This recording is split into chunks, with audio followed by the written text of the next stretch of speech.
Kinumpirma ni na Richard Gutierrez at Barbie Imperial na may namamagitan sa kanila pero iginiit ng dalawa na matagal na nilang piniling matanatiling pribado ang kanilang relasyon. Ayon sa kanila, hindi ito pagtatago kundi respeto lang sa personal na buhay ng bawat isa. Matagal lang napapansin ng mga netizen ang closeness ng dalawa matapos silang namataang magkasama sa ilang pagkakataon. Kabilang na ang paglabas nila sa ibang bansa abang may taping si Richard para sa isang serye. Dahil dito mas lalong umugo ang espekulasyon tungkol sa tunay na estado ng kanilang ugnayan.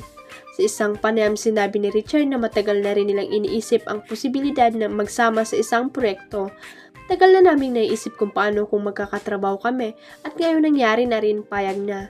Dagdag pa niya, mas komportable raw sila kapag tahimik at malayo sa social media ang personal na usapan. Nilinaw naman ni Barbie na wala silang intensyong itago sa publiko ang kanilang relasyon. Pinili lang umano nila maging pribado upang makaiwas sa mga issue. We're not hiding, pinili lang talaga naming maging private kasi kung ano ang hindi nila alam ng iba, hindi nila masisira, paliwanag ng actress.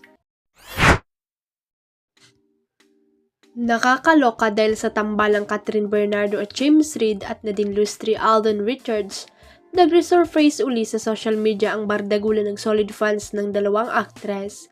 Komento nga ng mga atribidang netizen, kasama rin ba ang away ng fans ni Nadine at Catherine sa 2016 throwback memories na trending ngayon sa online world? Actually, damay rin sa talakan ng fans ni Alden at James.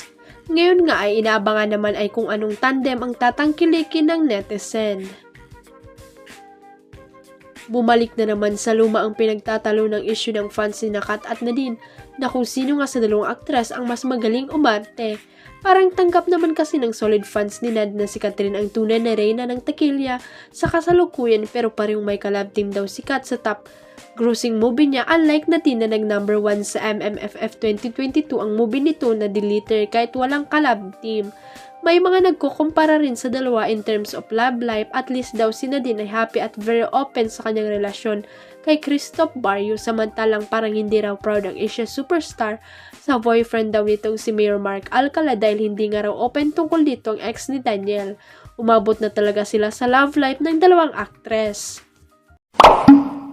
Huwag kalimutang i-click ang subscribe button at i-ring ang notification bell para sa latest at legit chika updates.